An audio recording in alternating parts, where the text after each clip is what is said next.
blessing today.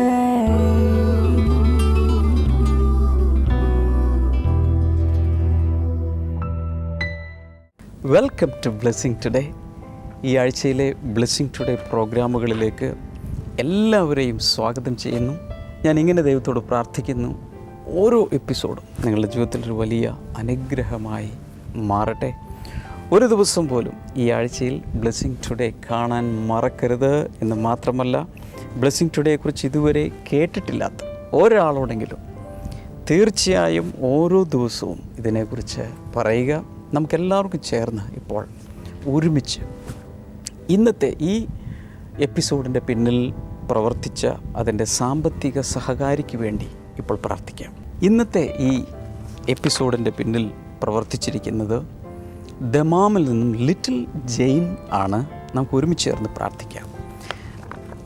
നല്ല കർത്താവ്, ഞങ്ങൾ ഒരുമിച്ച് ചേർന്ന് തനിക്കായി പ്രാർത്ഥിക്കുന്നു. സൗദിയിലെ പ്രോമെട്രിക് എക്സാം സക്സസ്ഫുള്ളായി പാസ്സാകുവാൻ അങ്ങ് തന്നെ സഹായിക്കണമേ എന്ന് ഞങ്ങൾ പ്രാർത്ഥിക്കുന്നു. യേശു കർത്താവിൻ്റെ നാമത്തിൽ ജയത്തിൻ്റെ ആത്മാവ് തൻ്റെ മേൽ വരട്ടെ. കർത്താവ് ഒരു അത്ഭുതം പ്രവർത്തിച്ചതിനായി നന്ദി പറയുന്നു. തനിക്ക് നല്ലൊരു ഫ്യൂച്ചർ കർത്താവ് കൊടുക്കണമേ. കർത്താവ് അങ്ങനെ ചെയ്തതിനായി നന്ദി പറയുന്നു, യേശുവിൻ്റെ നാമത്തിൽ തന്നെ. ആമേൻ. Thank you so much little Jain, and God bless you.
Blessing festival Angamaly February 25 വ്യാഴം രാവിലെ 10 മുതൽ 1 മണി വരെ. ബേബി മുണ്ടാടൻ മെമ്മോറിയൽ നാസ് auditorium, TB junction, mini civil സ്റ്റേഷന് എതിർവശം, Manjapra road, Angamaly. Blessing festival Punalur February 26 വെള്ളി. സമയം രാവിലെ 10 മുതൽ 1 മണി വരെ. Ebenezer auditorium, pineapple junction, Punalur.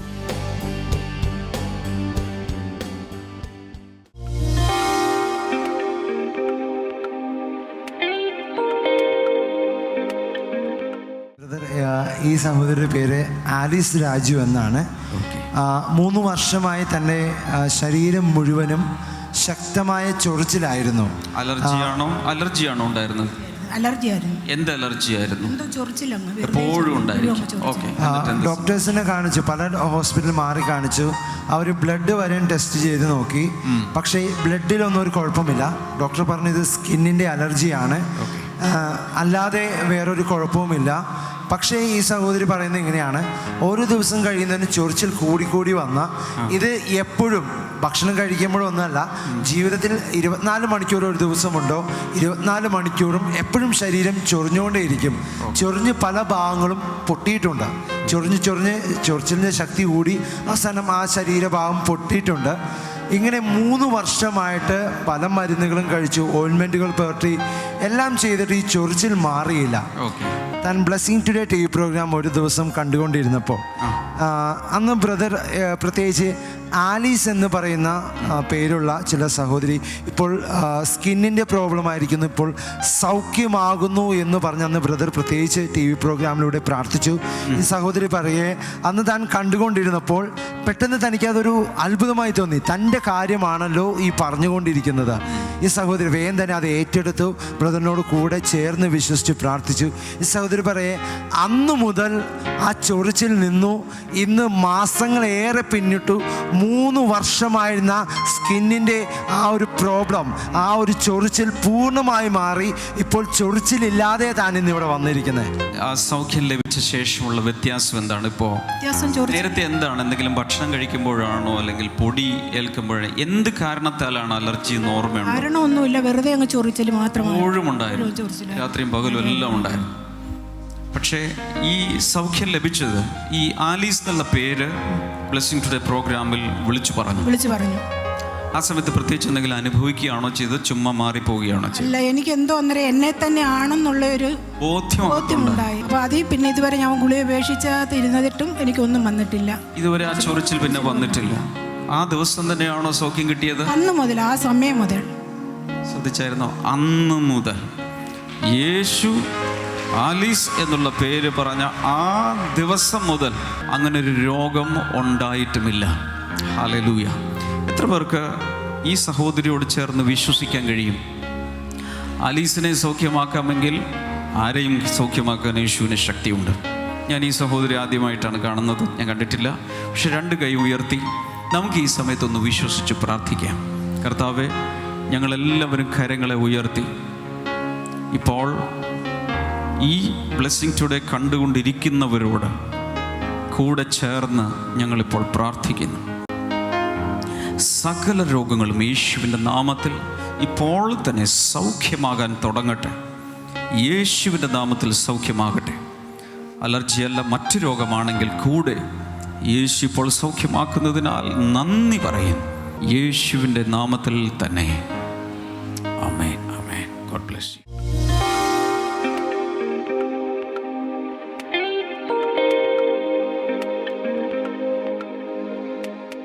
Now today I'm going to talk to you about faith facts. ഇന്ന് ഞാൻ നിങ്ങളോട് വിശ്വാസ യാഥാർത്ഥ്യങ്ങളെക്കുറിച്ച് പറയാൻ പോവുകയാണ്. Hallelujah. ഹല്ലേലൂയ. Faith facts. വിശ്വാസത്തിന്റെ യാഥാർത്ഥ്യങ്ങൾ. We need to understand how this faith is coming to us, how it functions in us, and some of the facts about faith. അതുകൊണ്ട് ഈ വിശ്വാസം എങ്ങനെയാണ് നമ്മുടെ അടുക്കൽ വരുന്നതെന്നും നമ്മൾ എങ്ങനെയാണ് പ്രവർത്തിക്കുന്നതെന്നും അങ്ങനെ വിശ്വാസത്തെക്കുറിച്ചുള്ള ചില സത്യങ്ങൾ, യാഥാർത്ഥ്യങ്ങൾ നമ്മൾ പഠിക്കാൻ പോവുകയാണ്. The Bible that we carry is a faith book. നമ്മൾ കൊണ്ടു നടക്കുന്ന ബൈബിൾ അത് വിശ്വാസത്തിൻ്റെ ഒരു പുസ്തകമാണ്. So we have to have a faith approach to the Bible.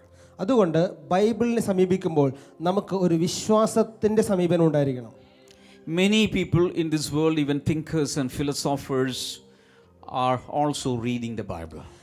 ലോകത്തിൽ നിരവധി ആളുകൾ, തത്വചിന്തകന്മാരും ഒത്തിരി ആഴത്തിൽ ചിന്തിക്കുന്നവരൊക്കെ ബൈബിൾ വായിക്കാറുണ്ട്. Even the critics, they read the Bible. വിമർശകർ ബൈബിൾ വായിക്കാറുണ്ട്. To criticize the believers. വിശ്വാസികൾ വിമർശിക്കുവാൻ. Atheists read the Bible. നിരീശ്വരവാദികൾ ബൈബിൾ വായിക്കുന്നു. To attack the believers. വിശ്വാസികളെ ആക്രമിക്കുവാൻ. But they don't have a faith approach to the Bible. പക്ഷെ അവർക്ക് ബൈബിളിനോട് വിശ്വാസത്തിന്റെ ഒരു സമീപനമില്ല. But we children of God, we approach the Bible with faith. പക്ഷെ നമ്മൾ ദൈവമക്കൾ നമ്മൾ ബൈബിളിനെ വിശ്വാസത്തോടുകൂടെയാണ് സമീപിക്കുന്നത്. If you simply look at the pages of the Bible, what you see are thousands and thousands of letters. നിങ്ങൾ ചുമ്മാ ബൈബിളിലേക്ക് നിങ്ങൾ തുറന്നു നോക്കിക്കഴിഞ്ഞാൽ നിങ്ങൾക്ക് കാണുവാൻ സാധിക്കുന്നത് ആയിരക്കണക്കിന് അക്ഷരങ്ങൾ മാത്രമാണ്. So many people are seeing only the letters. പല ആളുകളും നിരവധി ആളുകളും ആ അക്ഷരങ്ങൾ മാത്രമാണ് കാണുന്നത്. But when we have faith in our hearts and when we approach the word of God with faith, the spirit, life, blessings, promises, breakthroughs, and so many things are released into the reader. എന്നാൽ വിശ്വാസമുള്ളവർ വിശ്വാസത്തോടുകൂടി ഈ ബൈബിളിനെ സമീപിക്കുമ്പോൾ വചനത്തിനകത്തുള്ള ആത്മാവും ജീവനും വിടുതലും അനുഗ്രഹങ്ങളും നമ്മുടെ അകത്തേക്ക് ജീവനിലേക്ക് കടന്നു വരുന്നു. A critic will not get it. വിമർശകർക്ക് അത് ലഭിക്കുകയില്ല. A philosopher will not get it. ഒരു തത്വചിന്തകന് അത് ലഭിക്കുകയില്ല. An atheist will not get it. ഒരു നിരീശ്വരവാദിക്ക് അത് ലഭ്യമല്ല. So how many of you approach the Bible with faith? അതുകൊണ്ട് നിങ്ങൾ എത്ര പേർ വിശ്വാസത്തോടുകൂടി ബൈബിളിനെ സമീപിക്കുന്നു? In my beginning days when I came to the Lord, I read somewhere, ഞാൻ വിശ്വാസത്തിൽ വന്ന ഇടയ്ക്ക് ഞാൻ ഇപ്രകാരം വായിച്ചു, read the Bible to be wise, നിങ്ങൾ ജ്ഞാനിയാകുവാനായി നിങ്ങൾ ബൈബിൾ വായിക്കുക, believe the Bible to be saved, നിങ്ങൾ രക്ഷിക്കപ്പെടുവാനായി വചനം വിശ്വസിക്കുക, practice the Bible to be holy. നിങ്ങൾ വിശുദ്ധരാകുവാനായിട്ട് ബൈബിൾ അനുസരിക്കുക. In other words, if you read in the right perspective, you will become wiser. നിങ്ങൾ ബൈബിളിനെ ശരിയായ രീതിയിൽ വായിച്ചു കഴിഞ്ഞാൽ നിങ്ങൾ കൂടുതൽ ജ്ഞാനിയായിട്ട് മാറും. You may not be a PhD. നിങ്ങൾക്ക് ഒരു PhD ഇല്ലായിരിക്കാം. You may not have so many degrees to add to your name. നിങ്ങളുടെ പേരിന് ശേഷമായി എഴുതുവാൻ ഒത്തിരി ഡിഗ്രികളില്ലായിരിക്കാം. But if you read the Bible regularly, പക്ഷേ കൃത്യമായി വചനം വായിക്കുകയാണെങ്കിൽ you will be wiser than the doctorates. നിങ്ങൾ ഡോക്ടറേറ്റുകൾ ഉള്ളവരെക്കാൾ ജ്ഞാനിയായിട്ട് മാറും. Shout a big hallelujah. ഒരു വലിയ hallelujah.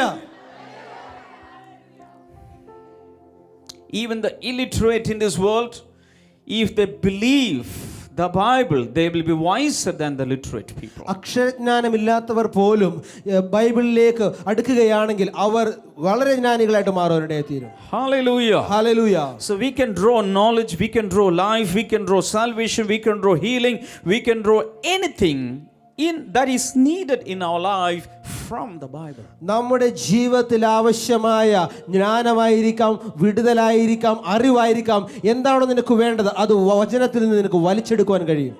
Hallelujah. Hallelujah. So we are going to draw some lessons on faith from the scriptures today. ഇന്ന് നമ്മൾ വിശ്വാസത്തെക്കുറിച്ചുള്ള ചില പാഠങ്ങൾ തിരുവെഴുത്തുകളിൽ നിന്ന് സ്വീകരിക്കാൻ പോവുകയാണ്. The number one fact I want to give you is this: faith is a substance. ഒന്നാമത്തെ യാഥാർത്ഥ്യം ഞാൻ നിങ്ങൾക്ക് നൽകാൻ പോകുന്നത് വിശ്വാസം എന്നത് ഒരു വസ്തുവാണ്. Tell your neighbor. അടുത്തിരിക്കുന്ന ആളോട് പറഞ്ഞ് വിശ്വാസം എന്നത് ഒരു വസ്തുവാണ്. I know you are confused. എനിക്ക് മനസ്സിലായി ചില ആളുകളൊക്കെ ആശയക്കുഴപ്പത്തിലായിരിക്കുന്നു. Faith is what? വിശ്വാസം എന്നാൽ എന്താണ്? We are going to read Hebrews chapter number 11 and verse number 1. എബ്രായ ലേഖനം 11-ാം അധ്യായം 1-ാമത്തെ വചനം നമുക്ക് എടുക്കാം. Now faith is the substance of things hoped for, the evidence of things not seen. വിശ്വാസം എന്നതോ പ്രത്യാശിക്കുന്നവയുടെ ഉറപ്പും അദൃശ്യ കാര്യങ്ങളുടെ നിശ്ചയവും ആകുന്നു. So faith is the substance of things hoped for, the evidence of things not seen. വിശ്വാസം എന്നതോ പ്രത്യാശിക്കുന്നവയുടെ ഉറപ്പും അദൃശ്യ കാര്യങ്ങളുടെ നിശ്ചയവുമാകുന്നു. I know in Malayalam it's not clear. എനിക്കറിയാം മലയാളത്തിൽ വായിച്ചാൽ അത് വ്യക്തമല്ല. But in this version, faith is mentioned as a substance. ഈ പരിഭാഷയിൽ വിശ്വാസത്തെ അതൊരു വസ്തുവായിട്ടാണ് പറയുന്നത്. What substance? എന്ത് വസ്തു? Look here. This is a substance. നോക്കൂ, ഇത് ഒരു വസ്തുവാണ്. Glass is a ഈ substance. പ്രതലം അതൊരു വസ്തുവാണ്. this is made of substance. അത് ഒരു വസ്തുവിനാൽ This നിർമ്മിക്കപ്പെട്ടതാണ്. platform is made of another substance. ഈ പ്ലാറ്റ്ഫോം മറ്റൊരു പദാർത്ഥമാണ്. Your chair is made of a substance. നിങ്ങൾ ഇരിക്കുന്ന കസേര ഒരു വസ്തുവാണ്. Cloth is made of a substance. വസ്ത്രം ഒരു വസ്തുവിൽ നിന്നുണ്ടാക്കിയതാണ്. These are physical or material substances. ഇത് എല്ലാം ഭൗതികമായ വസ്തുക്കളാണ്. But there are spiritual substances also. എന്നാൽ ആത്മീകമായ വസ്തുക്കളും ഉണ്ട്. Faith is made up of a spiritual substance. വിശ്വാസം എന്നത് ഒരു ആത്മീകമായ വസ്തു കൊണ്ട് ഉണ്ടാക്കപ്പെട്ടതാണ്. Hallelujah. Hallelujah. So when we receive faith from the Lord, we are receiving a spiritual substance into our spirit. നമ്മൾ കർത്താവിൽ നിന്ന് വിശ്വാസം പ്രാപിക്കുമ്പോൾ നമ്മൾ യഥാർത്ഥത്തിൽ ദൈവത്തിൽ നിന്നും ഒരു ആത്മീകമായ വസ്തുവിനെയാണ് പ്രാപിക്കുന്നത്. See, God is the giver of this substance. ദൈവമാണ് ഈ വസ്തു നൽകുന്ന വ്യക്തി. Hallelujah. 1 Corinthians chapter 12 and verse number 9. 1 കൊരിന്ത്യർ 12-ാം അധ്യായം 9-ാമത്തെ വചനം. To another faith by the same Spirit, to another gifts of healing by that one Spirit. ഇനി വേറൊരാൾക്ക് അതേ ആത്മാവിനാൽ വിശ്വാസം, മറ്റൊരാൾക്ക് അതേ ആത്മാവിനാൽ രോഗശാന്തിക്കുള്ള വരങ്ങൾ. So this is about spiritual gifts. ഇവിടെ ആത്മീക കൃപാവരങ്ങളെ കുറിച്ചാണ് പറയുന്നത്.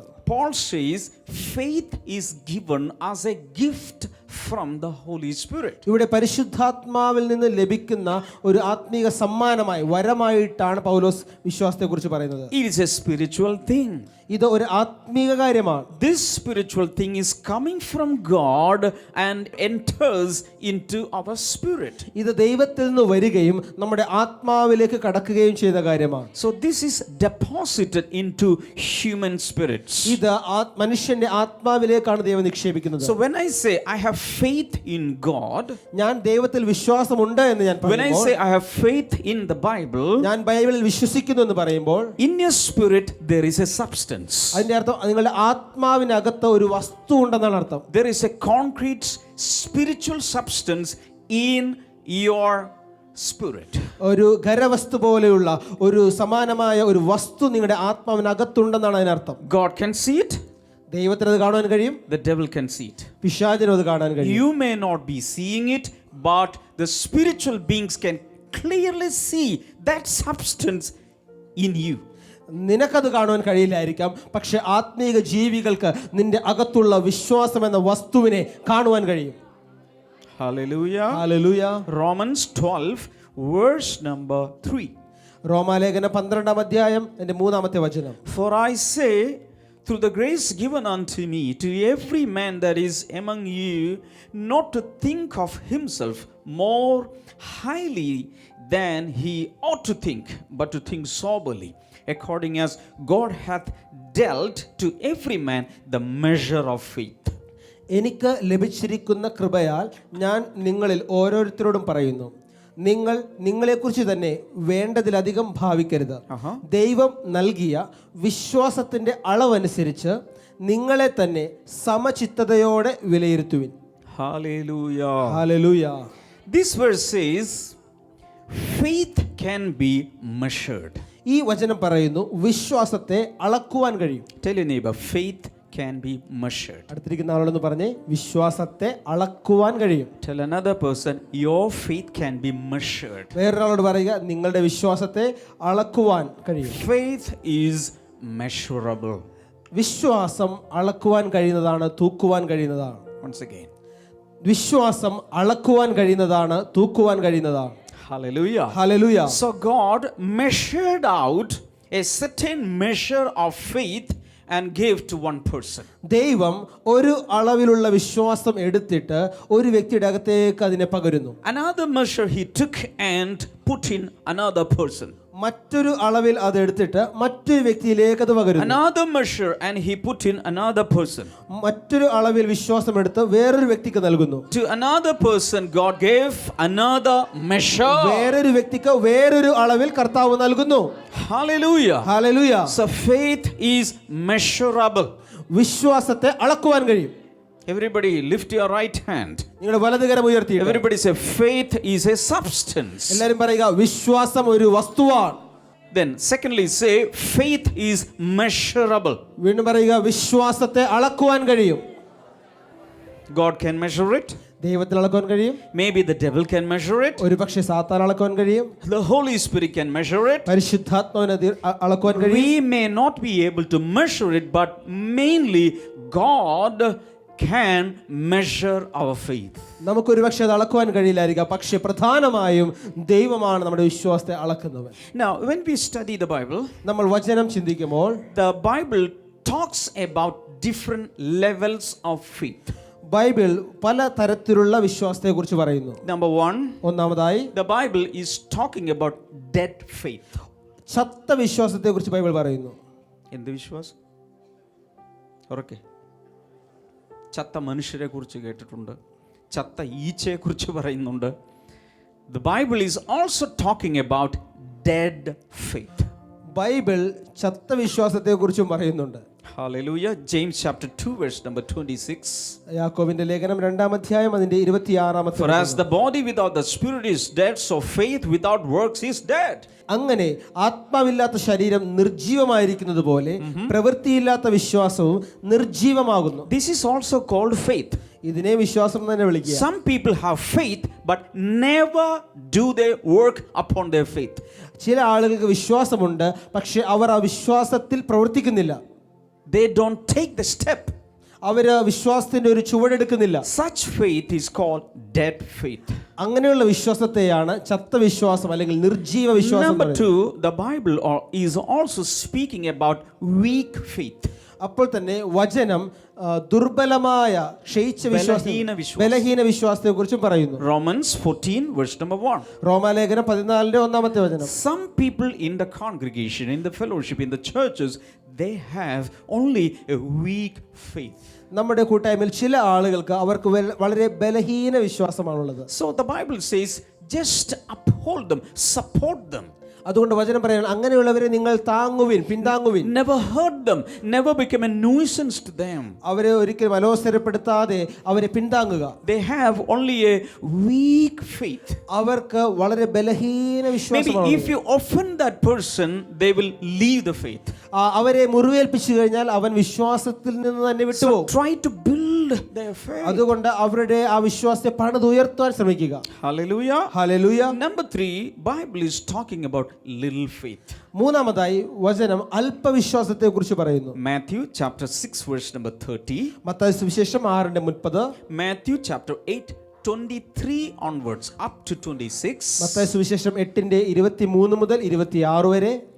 Matthew 6, Jesus is talking about faith in the Heavenly Father. ഇവിടെ മത്തായി സുവിശേഷം 6-ാം അധ്യായത്തിൽ യേശു തന്റെ സ്വർഗ്ഗസ്ഥനായ പിതാവിലുള്ള വിശ്വാസത്തെ കുറിച്ചാണ് പറയുന്നത്. ബ്ലെസ്സിംഗ് ഫെസ്റ്റിവൽ അങ്കമാലി ഫെബ്രുവരി 25 വ്യാഴം രാവിലെ 10 മുതൽ 1 മണി വരെ. ബേബി മുണ്ടാടൻ മെമ്മോറിയൽ നാസ് auditorium, TB junction, mini civil സ്റ്റേഷന് എതിർവശം, Manjapra road, Angamaly. Blessing festival Punalur February 26 വെള്ളി. സമയം രാവിലെ 10 മുതൽ 1 മണി വരെ. Ebenezer auditorium, pineapple junction, Punalur.